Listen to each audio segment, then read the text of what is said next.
আপনার সন্তান যদি আপনার কথা না শুনে আপনি কি তারে মজা চাইলেই দেবেন? বলেন না, টাকা চাইলেই দেবেন? আপনার কোনো কথা শুনে না, আপনি টাকা চাইলে তারা দেবে? খাবার চাইলে ঠিক মতো দেবেন না কেন? কথা শুনে না এই জন্য। তা আল্লাহ পাক রব্বুল আলামিন আমাদেরকে এবং জিনদেরকে তার ইবাদত করার জন্য সৃষ্টি করেছে।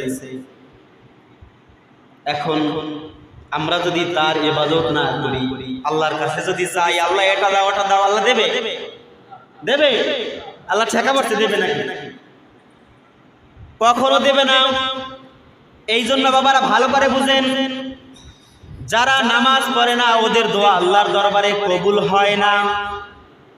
এবং আমি যদি বেনামাজির জন্য দোয়া করি, আল্লাহ ওকে টেরিং ভরা টাকা দাও, বালতি ভরা টাকা দাও, জাল ভরা মাছ দাও, আরো অনেক দোয়া আছে নাকি? দুনিয়ার অনেক দোয়া আছে, যেই দোয়া আল্লাহ দোয়ার মাধ্যমে, মানে যেই জিনিস আল্লাহ দোয়ার মাধ্যমে কবুল করে। যেমন আপনার অভাব, আমি আল্লাহর কাছে দোয়া করতে পারি, আপনি দোয়া করতে পারেন, আলেম ওলামারা দোয়া করতে পারে। যদি আপনি নামাজি আল্লাহর ইমানদার বান্দা হন, অবশ্যই দোয়া কবুল হতে পারে।